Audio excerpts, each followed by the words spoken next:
I want to move swiftly to the question of back to Africa. Let me hear from some Rastafarians in the audience, a couple, two, about going back to Africa very specifically. Those who are really determined to go and who will be going. Anybody here who determined to go? And why? Let me take the brother with the term on the right, and then you after. The reality behind repatriation, right, is that one does not just do something on the basis of emotional irrationality. One has to plan. We cannot impose ourselves upon our fellow brothers and sisters as a nation without having something in return to offer, i.e. education, funds, or technical skill. Because of the situation of the way how the West works, we as Rastafarians seldom get that opportunity. Okay. Let me hear the brother next to you. Yeah, the reality is that Africa, Ethiopia, and repatriation is a must for I and I as black people, because we know that we cannot survive in the West. It's a reality. We must return to our ancestral homeland. 500 years ago, from I and I ancestral was taken away from the shores of Ethiopia, Africa. The struggle has never stopped. Yeah. You know, we fight in the plantation, in the hills, wherever. It's from generation to generation. And I just a living manifestation of that fight to return to our ancestral home and develop up. Because as we know, Africa right now is vulnerable. We only have to look inside the continent and see what is taking place. When are you going? When I go in, that is for I and I to decide. It's not for I and I to really divulge that. Okay.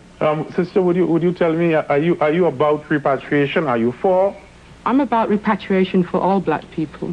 I think the reality is that Rastafarians is the spearhead of anything that to do with black people. We're the only community that says that Jah, the Almighty, is black. So we are black in our totality. Yeah. So when we talk about repatriation, it's important that we build Africa, because we can see around us that Europe is going. Now, thousands will die, and if they want to stay, that is their choice. But it's important for people to mentally and physically and spiritually prepare themselves to go to Africa. And when you talk about Ethiopia, you have to have a special spirituality for Ethiopia, because it's the land where the Ark of the Covenant rests. So when you talk about the divinity of our Father, you must remember the history of our Father too. Okay, I have no problem with that. May I go straight to Blair Greaves, the Harden Great Tory Councillor? You Jamaican, you grew up with Rastafarianism around you. Are you going? Why not? Certainly not. That's not my intention. That's not my hopes nor my aspiration. Just as you have other races and other nations that are in different areas, different parts of the world, many of them have their spiritual roots from where they came from. But of course, the individuals who are preaching are trying to brainwash and to encourage many of our young blacks. I'm talking of where we are living now in the United Kingdom. I think it's a misconception. It's the wrong advice, the wrong approach, the wrong guidance they're giving to our young blacks that are here. I think many young blacks that are in this country, they have a part to play in society.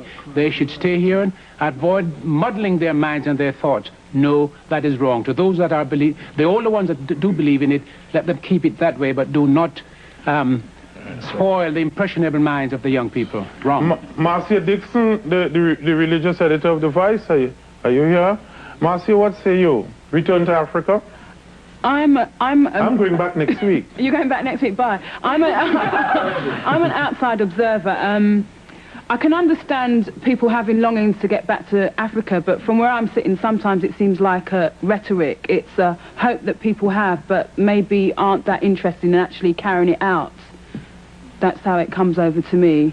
I want to ask a curious question. Are there white Rastafarians here? Where are you going to return to? I'm not taking the mickey. It's just I need to know. What say you? Africa? What's that to do with you? Spiritually. You get into problems. No, spiritually. Tell me about it. Tell me. To Zion. I beg your pardon? Spiritually. I haven't heard you. To Zion. The birthplace of creation. What say you to him, Shango? To the white Rasta. I'm sure he's just answered for himself. He said spiritually Zion. I cannot answer more than that. And that's part of, you embrace that.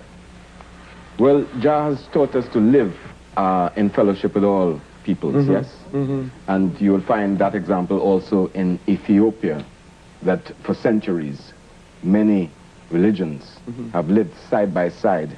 The brother behind us has had his hand up. Yes, back to Africa. I represent the Ethiopian World Federation Incorporated. That's an organization that has been established by His Imperial Majesty for black people that's been taken out Caribbean their borders to the Caribbean. This organization has been forefront in repatriation. We know building in Ethiopia, Shashamane, that's part of the land grant that His Imperial Majesty has given to us. We'd rather repatriate back to Ethiopia and set up ourselves strongly and evidently so that we can represent ourselves, rather than have to push ourselves on an establishment after how many years of assimilation and tell us that we cannot work here, we cannot work there. As from the gentleman's question, we rather would have said that if our four parents had gone to Ethiopia and Africa, rather than come here, where we are brutalized by the police and all the system, our children has been denigrated in all kind of way, then I would have think it would be a positive and we repatriate back to Africa. We'd have been in a better position today than what we are here, discouraging jobs and things like that. This is, I want to put it to you again as the devil and put it sharply, very sharply. This is all fantasy, it's not real, is it? It's not real. What is that real? You're not going back anywhere. A lot of people aren't going. Stay here along with you. No, in fact, remember we have prophesied that Babylon will fall, yes? In fact, there are not many people are going to go, and that for the majority, it is really a fantasy. I have to put that. Have you heard the Rastafari prophecy of Babylon will fall? We are looking at you today. You are also a political analyst. I've heard that. Is Babylon falling? I don't know. You don't know. I'm not here to answer. John Major. I am not here to answer your question. Come on. Are you going to leave your children here for it to come tumbling down on their head? Well, let me come to my last question with you now and just ease up and relax. Are you under pressure, sir? Are you listening? I'm listening clearly. Aren't you an ordinary fundamentalist with misconceptions of who is God, with misconceptions of what the Trinity is? Is Babylon falling or not? Misconception of what Selassie is? If we are confused, then we have no vision.